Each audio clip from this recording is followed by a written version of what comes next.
지난 사순절 기간 동안에는 담임 목사님께서 수요 아카데미 시간에 말씀을 전해 주셨습니다.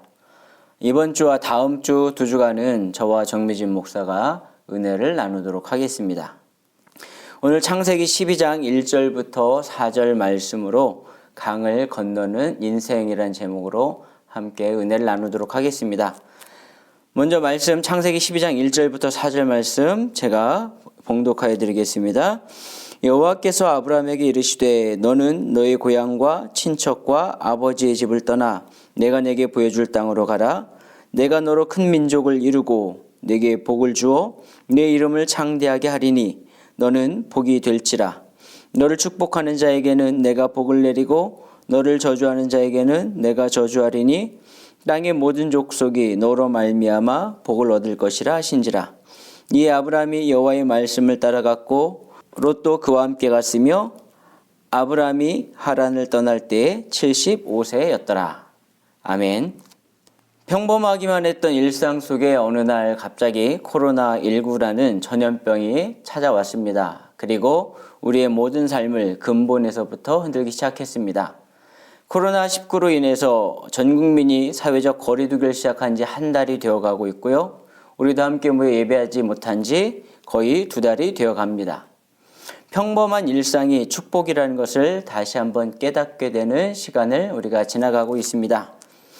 이상원 시인이 빼앗긴 들에도 봄은 오는가라는 그 19절이 유달리 우리의 마음속에 와 닿는 4월입니다.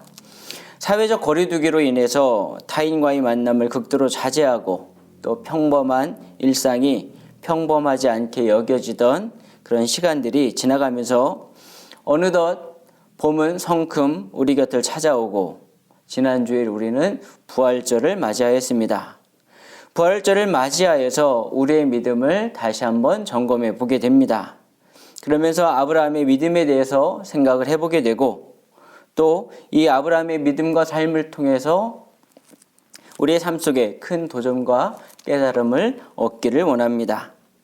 하나님께서 어느 날 아브라함에게 나타나십니다. 아직 아브라함이 아닌 아브라함이던 시절 그에게 나타나셔서 본토와 친척과 아버지의 집을 떠나라 이렇게 말씀하십니다. 우리가 큰 감명 없이 읽어가는 하나님의 명령을 이 아브라함의 입장에서 한번 생각해 봅니다. 본토와 친척과 아버지의 집, 이것이 아브라함 입장에서 어떠한 것이었는지 생각해 봅니다.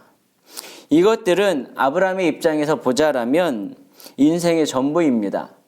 그가 고향을 떠날 때 나이가 75세였다라는 그 기록을 염두에 두고 본다라면 본토와 친척과 아버지의 집은 아브라함이 75년간 쌓았던 인생의 결정체입니다. 우리가 요즘 그렇게도 원하는 그런 평범한 일상이 바로 이것들입니다. 아침에 눈을 뜨고 일어나면 너무나 당연하게 우리 주변에 있는 것들, 너무나 당연해서 그것이 소중한 줄조차 모르는 것들, 숨을 쉬듯이 우리에게 익숙한 것들, 이것이 바로 본토와 친척과 아버지의 집입니다. 그런데 하나님께서 이것들을 떠나라라고 말씀하십니다. 또한 이것들은 이 세상을 살아가면서 아브라함에게 마지막까지 힘이 될 수 있는 것들입니다. 한국사에서 농담처럼 하는 말이 있습니다. 혈연, 지연, 학연, 이 세 가지는 항상 있을 것인데 그 중에 제일은 학연이라. 이 말처럼 혈연과 지연과 학연, 이 관계성 속에서 살아갈 수밖에 없는 우리 사람들에게 있어서 최소한 이 세 가지는 비빌 언덕이 되어주기도 합니다. 그런데 어느 날 갑자기 하나님께서 아브라함에게 나타나셔서 이것들을 다 떠나라 라고 말씀하십니다. 내 일상을 버리고 너에게 힘이 될 수 있는 것들, 내 배경이 될 수 있는 것들, 내가 마지막까지 붙잡을 수 있다고 생각하는 것들, 이것들을 다 떠나라.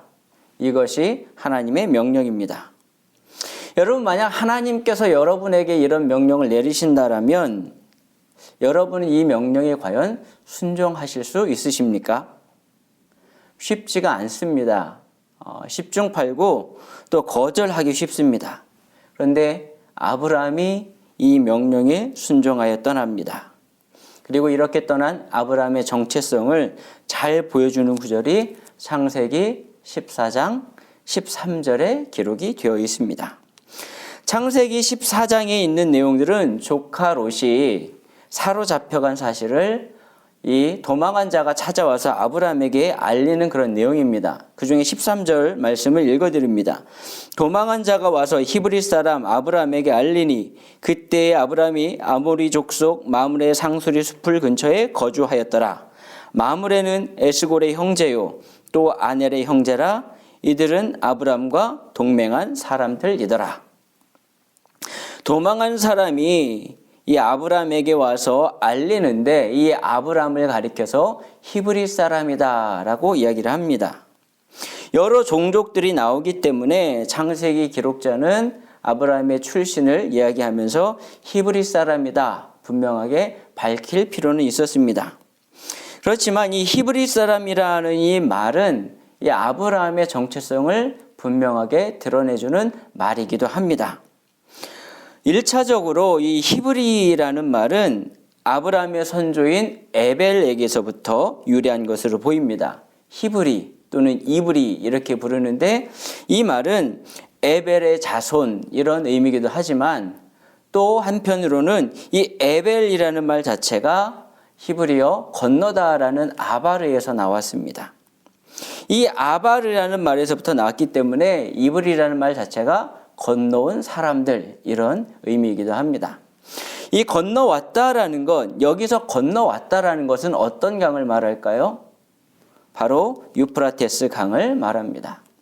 건너온 자라는 이야기는 유프라테스 강을 건너서 가나안으로 이주하였다 이 사실을 말하는 것입니다. 그래서 당시 가나안 사람들과 또 창세기의 저자는 아브라함을 일컬어서 유프라테스 강을 건너서 가나안 땅에 이주한 자 이런 의미로 히브리 사람이라고 부르고 또 기록하고 있습니다. 그가 건너온 유프라테스 강 너머가 어떤 곳인지 살펴봅니다. 문명의 발상지고 또 고도로 문명화된 곳이기도 합니다. 살기 좋은 곳, 안전하고 편리한 곳. 그런데 그런 곳을 떠나서 아브라함이 거주한 곳은 가나안 산지고 또 수풀입니다. 수시로 기근이 드는 곳이기도 하고 척박한 땅입니다. 이곳에 아브라함이 거주한 이유가 무엇일까요? 편안한 곳을 떠나서 척박한 곳에 거주한 이유, 바로 하나님의 명령과 그에 대한 순종 때문입니다. 수시로 기근이 드는 땅이지만 편리한 것을 떠나서 불편한 곳이기도 하지만 하나님께서 가라고 말씀하셨기 때문에 그 명령 하나 붙잡고 이곳에 서 있는 것입니다.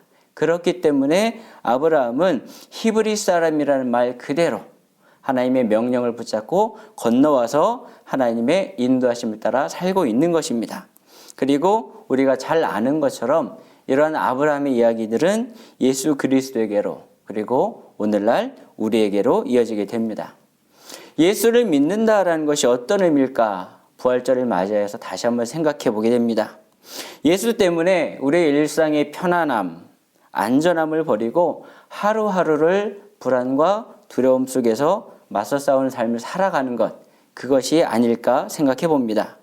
예수님 때문에 우리의 모든 것들을 버려두고 더 나은 본향을 바라면서 하루하루를 달려가는 것, 그것이 바로 우리의 삶이라면 우리 그리스도인들 또한 이 아브라함처럼 강을 건너온 사람들입니다. 예수님은 부활을 통해서 우리로 하여금 강을 건너오라라고 초대하고 계십니다. 건넌 강을 그리고 다시 돌아가지 않도록 인도해 주시고 용기를 주시고 계십니다. 이번 부활절이 우리의 믿음을 점검하고 담대하게 앞으로 나가는 그런 결단의 절기, 믿음의 절기가 되기를 바랍니다. 성경을 보면 강을 건너온 이야기들이 참 많이 있습니다. 야곱은 강을 건너기 전에 많은 갈등을 하지만 강을 건너면서 이스라엘이 되고 에서와 화해합니다. 그리고 하나님의 인도하심을 받고 나아갑니다. 이스라엘 백성들은 홍해를 건너면서 노예에서 자유인으로 바뀌어 갑니다. 여호수아와 그의 백성들은 요단강을 건너면서 약속의 땅으로 들어갑니다. 강을 건너는 것이 두려울 수 있습니다. 그렇지만 언제까지 서성일 수는 없습니다. 강을 건너고 나면 그 너머에 새로운 삶이 열려지고 있습니다. 부활하신 예수님, 우리에게 강을 건너오라 라고 말씀하십니다. 그리고 건너가면 언제까지나 함께하고 계십니다. 부활하신 예수님께서 우리에게 사망의 권세 두려워하지 말고 건너오라 라고 말씀하십니다. 예수님께서 이미 이기셨다라고 말씀하십니다. 비록 온갖 상황들이 우리를 두렵게 할지라도, 외로움이 우리를 가로막고 있을지라도 부활하신 예수님을 바라보며 강을 건너가시는 저와 여러분들이 되시기를 바랍니다. 기도하겠습니다. 하나님 감사합니다. 우리를 불러주시고 오늘도 인도하시는 예수 그리스도의 인도하심을 바라봅니다. 부활을 맞이하여서 우리에게 새 소망을 주시고 또 새 삶을 주시는 하나님 아버지, 우리가 그 인도하심을 따라서 아브라함처럼 하나님을 바라보며 모든 것을 뒤에 버려두고 강을 건널 수 있는 담대한 믿음의 소유자가 되도록 하여 주옵소서. 예수 그리스도의 이름으로 기도합니다. 아멘.